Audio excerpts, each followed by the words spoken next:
Hollywood loves numbers. Box office, net worth, contracts signed in marble boardrooms, and somewhere on those lists, often near the top, is a quiet anomaly, Keanu Reeves. A man worth more than $380 million, paid tens of millions for The Matrix, for John Wick, for the franchises that turned his face into currency. On paper, he is one of the richest actors in modern history. Yet, look away from the spreadsheets and into the world where he actually moves. There he is on the subway, standing with a worn backpack, giving his seat away without knowing someone is filming. There he is on the sidewalk, eating cake alone after his birthday. No entourage, no armored vehicle, just a fork, a paper plate, and a moment of simple joy. There he is in boots held together with duct tape, carrying a plastic bag instead of a designer accessory. The world stares and whispers, how can someone so wealthy live so simply? Hollywood spends billions to appear humble. Keanu spends nothing and simply is. Because here lies the paradox. Most celebrities chase wealth to prove they exist. They build empires so they cannot be forgotten. Keanu Reeves does the opposite. He gives money away to prove he is free. This is not minimalism. This is not branding. It is a man who learned, in the most brutal ways, that money cannot save the people you love. So he treats money like air. Use what you need, let the rest pass through you. The world calls him strange. We call him something else. The poor millionaire.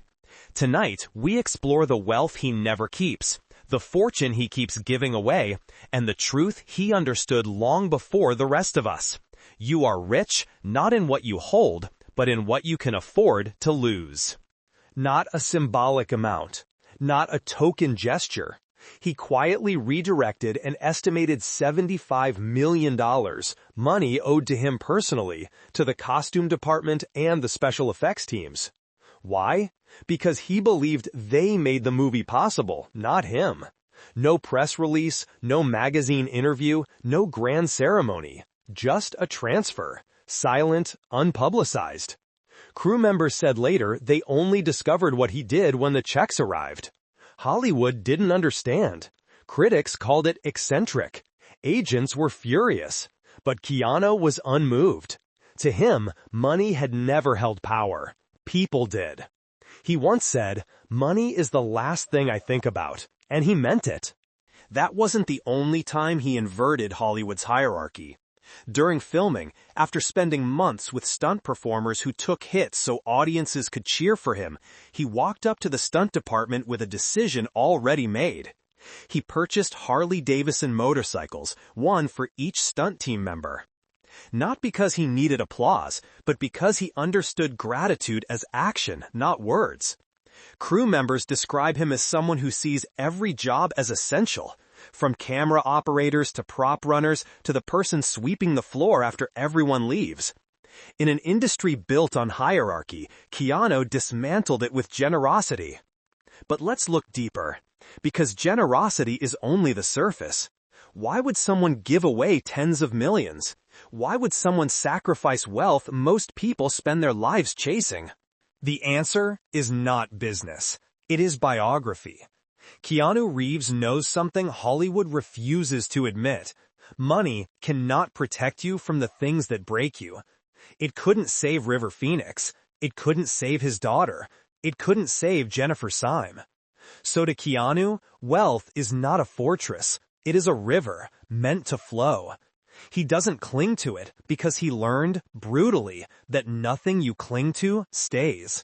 So when the world saw a financial miracle, what Keanu saw was simple: opportunity. To take something meaningless and turn it into meaning for someone else. That act, that silent $75 million signature, became the first great chapter in the myth of the poor millionaire. And it was only the beginning. Because long before Hollywood understood what he had done, Keanu Reeves was already packing his life into a suitcase and moving into a hotel, where the next paradox would unfold. There is a sentence whispered in Hollywood circles, not about Keanu's films, but about his home. He lived in hotels for years, suitcase living, rooms rented by the night, the week, the month. No mansion in the hills, no guarded estate, no gallery of trophies or curated luxury around him. Keanu Reeves, one of the richest actors in modern history, chose something almost no one chooses: impermanence. For nearly a decade, he lived at Chateau Marmont, the legendary Hollywood hotel, a place known for souls who don't fully land anywhere. There is a myth about the chateau. People check in not to rest, but to escape the versions of themselves they've been forced to perform. Keanu didn't stay in the palace suites. He stayed in simple rooms. Long corridors, bare walls, a window overlooking a city he never truly seemed to claim. Friends said his suitcases lived permanently half-zipped, as if he might walk out at any moment. Hotel staff remember him as the quiet guest who treated everyone, maids, bellmen, cooks, like equals. But here is the important question: why? Why would a man worth hundreds of millions refuse to own anything? Why sleep in a room meant for passing through instead of a house meant for belonging? This wasn't eccentricity, it was conditioning. Keanu grew up moving constantly: Hawaii, Australia, New York, Toronto. By the time he unpacked, he was packing again. His brain was wired not for ownership, but for departure. Psychologists call this attachment avoidance. If you own nothing, you have nothing to lose. If you put roots nowhere, nothing can be ripped from you. Hotels are liminal spaces, places between lives. And that was exactly where Keanu lived internally, between identities, between griefs, between destinies. After River Phoenix died, after his daughter Ava died, after Jennifer Syme died, permanence became dangerous. A house is a promise, a declaration of future. Keanu Reeves did not trust the future, so he stayed mobile. He rode motorcycles at night, checked into anonymous rooms, shared elevators with strangers who never recognized him. This wasn't loneliness, it was ritual. Traveling kept him alive. Motion kept him sane. Stillness was where ghosts grew loud. Hotel life gave him exactly what he needed: a door he could leave through at any time. He once said, "I am okay with living out of a bag for the rest of my life." People thought it was a metaphor. It wasn't. It was biography. For Keanu Reeves, possessions were liabilities. Homes were traps. Ownership was emotional risk. He lived among the wealthy, but refused to become them. While actors built mansions with theaters and wine cellars, he kept a motorcycle, a backpack, and room keys that expired every week. Because to someone who has lost everything, things lose meaning. You learn the truth. If nothing is yours, then nothing can be taken. That is not poverty. That is protection. And as Hollywood stared in confusion, Keanu Reeves continued his quiet rebellion, choosing freedom over appearance, motion over monuments. But soon, the world would see him commit an even greater act of defiance, turning down fortune itself in favor of art. There is a quiet rebellion in the heart of Keanu Reeves, one Hollywood still struggles to understand. He does not serve money. He serves meaning. Most actors negotiate with studios like warriors over treasure: bonuses, points, back-end percentages, credit placement. Keanu negotiates for something else: people, craft, experience. There is a story the industry still whispers about. The year was 2000. Keanu was offered a lead role in The Replacements, a studio comedy with potential but no guarantees. The producers couldn't afford their dream co-star, Gene Hackman, one of the most respected actors alive. Keanu didn't hesitate. He took a 90% pay cut just so the studio could bring Hackman on board. He didn't demand recognition, didn't request a bigger share later. He simply said he wanted to learn from Hackman, to grow, to act, to elevate the craft. That is not business. That is respect. But it happened again. On The Devil's Advocate, studios were hesitant about Al Pacino's salary demands. Keanu told them, "Take it out of mine." Why? Because he understood something most people never learn. Money buys ego, but sacrifice buys meaning. He was not buying prestige. He was buying art, story, collaboration, alchemy. And he had another belief, rare in Hollywood. Money is the last thing I think about. I could live on what I have already made for the next few centuries. To most, that sounds like arrogance. To Keanu, it was perspective. Money had failed to protect the people he loved. It had failed to stop tragedy. It had failed to buy back time. So why worship it?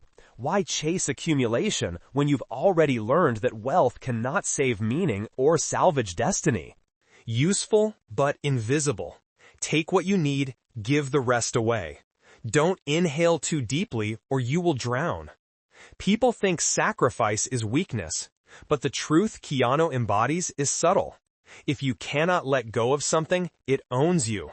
He was not rejecting wealth, he was refusing enslavement by it. Hollywood didn't know what to do with him. Agents called him naive. Executives called him uncalculating. But Keanu's choices were deliberate. He was building a life not controlled by money, but liberated from it. While other stars chased bigger checks, Keanu was chasing something inherently rarer: integrity. He once said in passing, "I love the craft. I just want to explore." This was the key. Money had never been the destination. It was merely a tool. To create, to connect, to bring others with him. He knew what the industry refused to admit. You are only rich when you can afford to sacrifice profit. And Keanu did, again and again. But there was something deeper behind this pattern. A wound money could not touch. A devotion that lived far from cameras. Because long before Hollywood celebrated his generosity, Keanu Reeves had already dedicated himself to someone else entirely. Someone whose struggle shaped his understanding of wealth for the rest of his life. Wealth is loud in Hollywood. Names on hospitals, logos on charity galas, red carpets disguised as philanthropy. But Keanu Reeves had a very different education and compassion. Long before donations, before million-dollar gestures, before anyone knew him as a kind celebrity, he was simply a brother watching someone he loved suffer. Her name is Kim Reeves, Keanu's younger sister. At 29, she was diagnosed with leukemia. The world never saw that tragedy unfold because Keanu hid it. While The Matrix was filming, he quietly paused his life. He became her caregiver. He drove her to treatments. He sat through chemotherapy with her. He massaged her hands when the pain was unbearable. He cleaned her apartment. He read to her. The man who Hollywood thought was training to become the one was, behind the curtain, just a brother holding space for someone dying. There is a quote from a friend.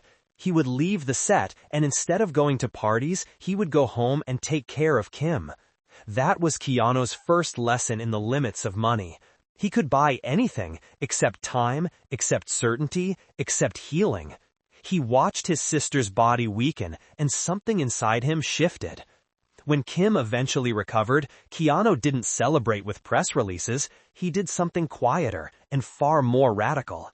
He built a foundation, but not like other celebrities. No gala, no branding, no Keanu Reeves Foundation in gold letters.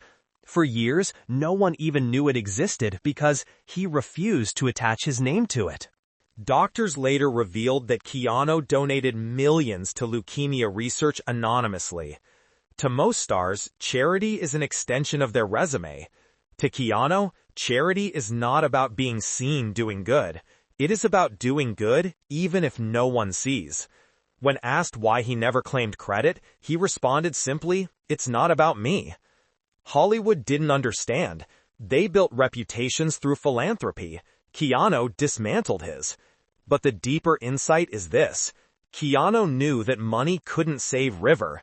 It couldn't save Ava. It couldn't save Jennifer. So when he gave it away, it wasn't benevolence. It was respect. Respect for fragility. Respect for impermanence. Respect for people who suffer quietly the way he did. He wasn't donating wealth. He was redeeming it, turning pain into healing, turning grief into science, turning loss into something someone else might survive. This section of his life reveals something profound. Keanu doesn't give because he is rich, he gives because he understands suffering. And he understands that wealth hoarded is meaningless, but wealth shared can rewrite fate for someone else. His silent philanthropy isn't an act of kindness, it is an act of transformation. But there's another layer. Because Keanu doesn't only give money to institutions, he gives himself to everyday people. Strangers on the street, fans at subways, souls who never expected to sit beside someone like him. To understand that, we have to leave the hotels, leave the movie sets, and step down into the underworld of ordinary life, where one of the richest actors alive still chooses to stand. There is a video, grainy, shaky, captured on a phone, that circulated across the internet. A subway car in New York. Fluorescent lights hum overhead. Passengers carry grocery bags, work fatigue, and small private worlds. Among them sits an unassuming man in a black jacket, hands folded, posture relaxed. No entourage, no barrier of security, no air of superiority. Just Keanu Reeves, a millionaire in a $2 metro seat. The train jolts. A woman enters, struggling with a heavy bag. Before she speaks, before anyone asks, Keanu rises and gestures gently. Please. He offers her his seat. He does not know he is being filmed. He does not perform it as a public act. He doesn't even look around to see if anyone noticed. He simply does it and resumes standing, in silence. The video went viral. Not because celebrities don't give up seats, but because most wouldn't be there in the first place. Why would a man worth $380 million take the subway? Why does he walk instead of being driven? Why does he line up for coffee instead of having assistants fetch it? Because Keanu Reeves refuses to separate himself from humanity. He has said in various ways, "I'm just a normal guy. I like being around people. I don't want life to feel staged." He has never wanted distance, only presence. There is another story, almost mythic now. A woman's car broke down on the roadside. Most drivers passed. Keanu didn't. He pulled over, helped push the car, then drove her 50 miles to her destination. No camera crews, no press, just a human helping a human. There is a phrase that suits him: anonymous kindness. He gives without identity attached, because kindness, real kindness, doesn't require witnesses. Keanu Reeves is the rare celebrity who does not live above society, but within it. He laughs with strangers. He talks with janitors. He spends time with crew members who are invisible to most stars. He will sit on curbs with homeless individuals and listen. Not preach, not photograph, just listen. To Keanu, fame is just another costume, a role that ends once you step off the set. People expect a multimillionaire to ascend to higher floors. Keanu Reeves descends. Into the streets, onto the subway, into the ordinary. Into relationships that are not transactional. And here is the quiet truth. The more he gives away, the more he seems to have. Peace, connection, freedom. Hollywood cannot fathom this equation because Hollywood was built on scarcity and fear. Keanu Reeves lives in abundance and surrender. He doesn't hoard experience, he participates in it. He doesn't hoard identity, he dissolves it. He doesn't hoard separation, he collapses it. Because he learned in the hardest ways possible that life is intolerable when lived above people. It only becomes bearable when lived among them. And that is the quiet wealth of the poor millionaire. He walks through the world as if wealth means nothing, but presence means everything. But this begs a final question, the one this documentary must answer. What does his life teach us? What does it reveal about the value of money, loss, and the soul's longing for meaning? Those answers emerge in the resolution, the transformation that makes Keanu Reeves not rich, not famous, but something rarer. What does it mean to be rich? Hollywood has an answer. Houses, jets, watch collections, status carved into marble. Keanu Reeves politely declines. He lives another truth. We measure wealth by accumulation. He measures it by release. We build walls to protect what is ours. He lowers his walls to remind us that nothing is. He is the rare paradox, a millionaire who lives like he owns nothing, and therefore loses nothing. His philosophy crystallizes in a single idea. True wealth is the ability to let go. Keanu learned this painfully. Money couldn't save River Phoenix. Money couldn't save his daughter. Money couldn't save Jennifer Syme. Money couldn't cure his sister overnight. So he stopped trying to make wealth his shield. Instead, he made it his offering. He gives it away to crew members, to hospitals, to people who serve quietly, because he knows the only meaningful power money holds is its ability to reduce suffering. He sits with ordinary people on subways, not to make a point, but because he belongs nowhere else more honestly. He eats birthday cake alone on a curb, not because he is lonely, but because solitude is no tragedy for a man who has made peace with impermanence. He buys motorcycles for stunt workers, takes pay cuts to elevate legends, and disappears from his own charity because ego cheapens empathy. Hollywood calls him humble, fans call him wholesome, but those are too small. Keanu Reeves represents something larger, a prototype for a different kind of wealth. Not the wealth of ownership, but of lightness. Not the wealth of appearance, but of authenticity. Not the wealth of insulation, but of connection. He has walked through tragedy not untouched, but unembittered. He has encountered loss not with numbness, but with alchemy. Pain did not shrink him, it refined him. This is why the world trusts him, not because he is perfect, but because he is real. He is the richest poor man in Hollywood.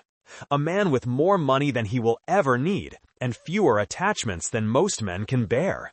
The poor millionaire. The man who gives to be free. The man who walks with ghosts but does not mourn them. He honors them. In a world desperate to prove status, Keanu Reeves shows us an alternative. To live gently, to give quietly, to be kind without audience, to understand that nothing you keep defines you, only what you release. That is his quiet revolution. That is why he confuses agents, astonishes accountants, and moves strangers to tears with simple gestures on a subway. He does not live richly. He lives lightly. And maybe that is why he looks so free on that park bench, the same image people once mocked. They saw loneliness. They didn't recognize a rival. One of the wealthiest actors alive, sitting as if he owns nothing at all. Because in the end, Keanu Reeves learned something the rest of us are still chasing. The happiest life is not the one with the most money, but the one with the least need for it.